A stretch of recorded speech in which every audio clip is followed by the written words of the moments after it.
waxaan u hambaleynayaa baarlamaanka federaalka Soomaaliya oo si aqlabiyad leh ku ogolaaday qoondadii xaq ahaan u lahaa gobolka Banaadir dadka degan ay u lahaayeen. sidoo kale waxaan uga mahadcelinayaa dowladda xilligan jirta siday uga go'need in ay helaan matalaad shacabka ku nool gobolka Banaadir ee Soomaaliyeed aan qabiil gaar ahayn. intaas kadib waxa soo baxay warar haba u badnaadaan maamulka Puntland ay ku diidayeen amba ku dhaleecaynayeen amba si xaasidnimo ku jirto ay u muujinayaan dadka gobolka Banaadir. waxaan aaminsanahay dadka gobolka Banaadir qabiil gaar maaha waa lagu kala badnaa karaa laakiin magaaladani waa magaalo la wada degan yahay. haddii 13 xubnood la siiyana macnaheedu maaha 13 xubnood oo la siiyey oo loo ansixiyey in reer gaar loo ansixiyey. waxaan arkaa marka maamulka Puntland dagaal oo kula jiro gobolka Banaadir dadka degan waa ka xunnahay runtii. reer Puntland dadka ka yimaada halkan madaxay ka noqon jireen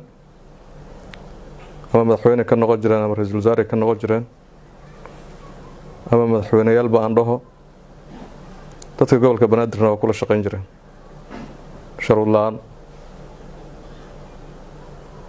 waxaan ka xumaa marka fariinta khaldan ee madaxdoodu u soo dirayso dadka gobolka Banaadir ku nool ma aaminsanayn shacabka Puntland ku metelaan. shacabka Puntland degan iyo kan Baydhabo degan iyo kan Banaadir degan waa ummad Soomaaliyeed ayagoo hadda cid ay doorteen oo codkooda ku doorteen oo loo ogolaadana weli may dhicin. marka waxaan leeyahay Puntland madaxda Puntland waxaan leeyahay haddii aad farmaajo kula dagaashan tihiin maxaa Garowe loo imaan waayay marka doorasho dhici tagto Garowe 1 iyo Garowe 2 la imaan jiray. hadda Garowe ma aha xaramka laguma qasbano in la tago marka doorasho la tago. Garowe waxa kamid tahay waxaan maqlaa in oday hodhaaya dan reer Garowe nahay waa inaan Soomaaliya ka go'an oo waliba mas'uul ah. haddii good sheeganayaan hadday iska daayaan waa hawl ayaga u taalla iyaga iskale qayaarkood. laakiin haddii madaxdii hore ay ku qasbi jireen in marka doorasho la tago waxa dalka lagu dhaqayo iyo dastuurka dalku yeelanayo in Garowe lagu soo ansaxsho waxaan uga mahadcelinayaa xukuumadda hadda jirta inay xor ka tahay inay qolo la haysto noqoto in ay ku dhaqanto dastuurka sidoo qabo inay shacabka cadaalad samayso oo kii hore wax u lahayna wixiisa u difaacdo kan wax lahayna ay u doodo oo madaxweynaha ugu horeeya uu yiraahdo hala siiyo xaqooda. saadarteed waa inaad kala saartaan mucaaradnimada ama diidmada ama colaadda u qabtaan madaxweyne Farmaajo iyo gobolka Banaadir. madaxweyne Farmaajo dabcan waa madaxweynaha waddanka waa qofka ugu dambeeyo control sharci ilaaliyaha ah. dadka gobolka Banaadir waxaan la qaybsanayaa mahadcelinta ay u jeediyeen inuu dadka xaqoodii oo baarlamaanka horgeeyay oo ka codsaday kuwii aqbalay oo baarlamaanka guddoonka baarlamaanka ugu horeeyay waa mahadsan. waxaan ka xumahay odagii Soomaaliyeed ee Cabdi Xaashiyaha aqalka sare joogay inuu arintii gobolka Banaadir oo aan aaminsanayn inuu asagu ahaa odagii ay ahayd inuu hormaro oo ku tilmaamo sharci darro qoondada la siiyay gobolka Banaadir. waa ka xunahay iyadana aqalka sarena waxaan uga fadhinaa dad Soomaaliyeed oo la isu keenay yihiin dadka Soomaaliyeed ee gobolka Banaadir degan inaanay ka hor maanshumo dhacayso waa la ansixiyay oo waxay noqotay arinta story laakiin inay noo muujin ama u muujin ummadda gobolka Banaadir degan fikrada ka dhana oo aysan kala mid noqon gobolada kale ee colaaddu ka soo baxayso. sidoo kale waxaan u hambaleynayaa guddiga doorashooyinka oo la yimid qorshe dhab ah oo doorasho lagu galayo 2021 waxaan leeyahay ha laga dhabeeyo, ha lagu shaqeeyo, ha la dhammaystiro waxyaabaha ka dhiman ama baarlamaan ku dhiman ama xukuumadda dhinaceeda ku dhiman. xisbiyada annagoo aan ka midnahana laftirkeenna waa inaan baaqaan u jeedinaya inay ugu diyaar garoobaan doorashada waddanka si ay uga qayb qaadan lahayn, maadaama fursad loo siiyey 50 sano kadib in nidaamka axsaabta badan doorasho lagu galo. waxaan arkaya madax badan oo madaxdii hore ka mid ah oo dhahaysa doorashadii dib loo dhigay sidaa darteed dastuuraa la jebiyey. dadku may dhalan 2016 kadib yaa wax dib u dhigay madaxdii hore, qaar sanaday ku darsadeen. dowladda ugu dambeysay waxay ku darsatay mandatekeedu September ku akaa, February doorasho qabatay madaxweyne. dowladda hadda jirta oon go-aanka iyadu lahayn dabcan oo guddiga u eg doorashooyinka sida loo qabanayo technically, guddigana waxay soo sheegeen in 2021 dhexdeeda lagu qabanayo. marka waxay la tahay reer wadde haddii aad doorasho ka hadlaysaan dib u dhacu kama bilaaban in bilayaal wax dib u dhacaan xilligaad xukunka joogteen ay dhacday, sanado iyo bilooyin badan ku darsoomi jireen waana la idinkula shaqay jira. anigu marka waxaan u arkaa ama xisbiyahan waxaan u aragnaa technical time wax ku yimid inay tahay, uma aragno wax ku talagal extension ah. extension de maba lagama hadlinba. yaa dib wax u dhigay, waxa dib wax u dhigay qoladii shaqada laga sugayay dowladda ma. waxa sheegay shaqada inaan xilliga ku qaban karin waa guddiga farsamada loo xil saaray arrimahaas. waxay sheegeen jadwalkooda iyagoo waliba alternative u sameeyo kana waa sidaan kii Soomaalidu qaadato ama baarlamaanku ansixiyo ay arintu tahay. marka ma mudno in lagu aadayo guddigu, hadii shaqo loo diraahay waa in laga sugaa shaqadeeda sidii ku hagaaji karto, sidii ku qaban karto. cidda shaqada kula waa inay ku kontrolsho.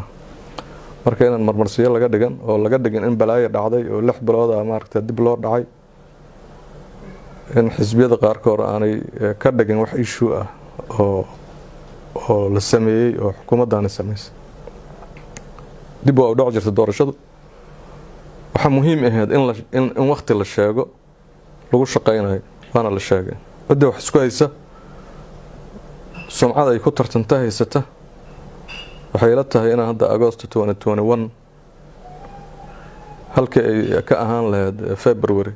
February August bilaha u dhaxeeyo waa bila la wada garanayo oo dib lama dhigi karo extension kama iman xukuumadda aydan. xukuumadda waxa looga fadhiyaa ayadana oo dabcan aan laga aqbali doonin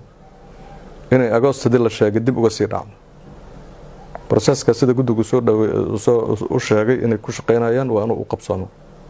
waa inaan August dib looga dhicin, waa in laga jaahil bixiyaa dadka ama marmarsiyada kale dad sheegayaan yani August xataa wax ma qabsoomayaan. anigu de meeshii ka ogaadeen ma ogi, waa in laga taxadiraa marka inayna dhicin waqti kale oo xilligii guddigu sheegay doorashada lagu qabto. waxaan soo jeedinayaa in midnimo lagu wada shaqeeyo oo axsaabta waddanka iyo dowladda iyo dowlad goboleedyadu processka la isla wado la iskala shaqeeyo. waa cidda hadda u dan leh in ay doorashada waddanka qayb ka noqoto. cidda wax kale u jeedaa lama qanci karo, ma qancayso qofka wax kale aaminsan ama shisheeye inuu adeegto ha ahaato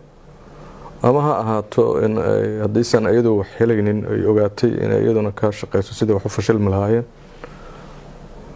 waddanku midnimo u baahan yahay aan doorashada ku aadno.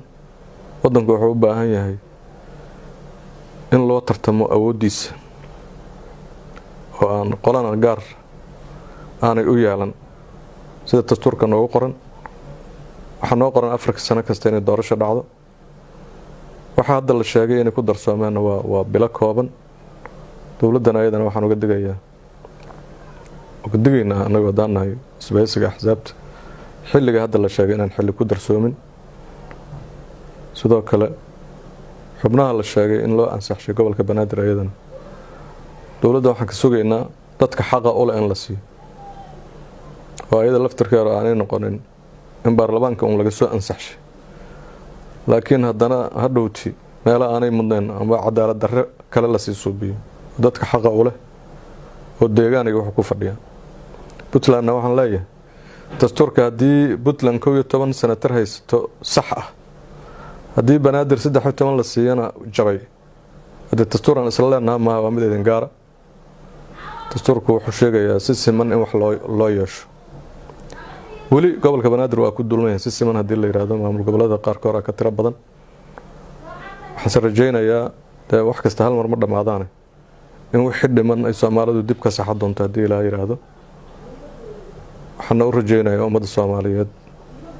maadaama ay ku jiraan 60 guuradoodii xorriyadda horumar iyo barwaaqo iyo inay ka gudubto waxyaabaha aan waxba soo kordhinay 30 sano aan ku jirnay hebel baasaan yiri hebel baa wax waan islaha reegarow waa ka garad weyn yihiin inay ku doodaan haddaynan anagu talinayno Soomaali u talinayn Soomaali ma jiri kartaa ama ma shaqayn kartaa ama dawladda ma shaqayn karto Soomaali u taliyo tartamo imaada waa noo tali jirtaan Soomaalida madaxda waxaan jirteen dadka yimid garow iyo gobolada kaleba walina waa dadka Soomaalidu hadda tartamaysaan oo xaq wax ku raadsanaysaan diyaar u yihiin inay doortaan laakiin oo goosanayna haddii gobolka Banaadir la siiyo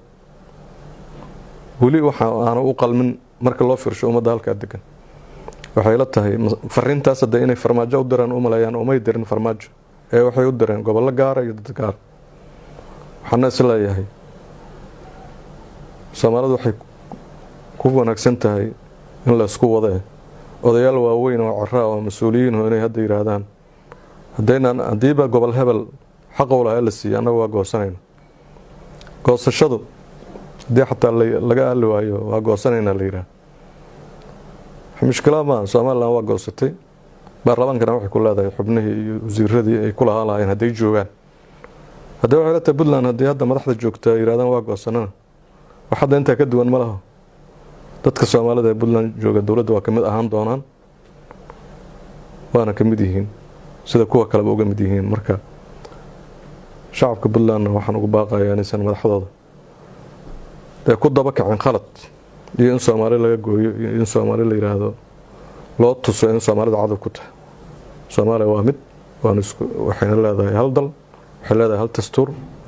dastuurkaas waxa noogu qoranana qolo walba xaqeedii sheegaya Soomaali ka sarreysa ama gobol ka sarreeya ama gobol ka mudan ama gobol ay tahay marka doorashadu dhac tagto in la tago wuxuu isagu rabo dastuurka lagu soo qoro ama sida wax ma jirto dawladdu waxaan islahay waxa u yaala waxay tahay processkaas sida dastuurka qoran inuu fuliso waana ugu fadhinaa waa mahadsantiin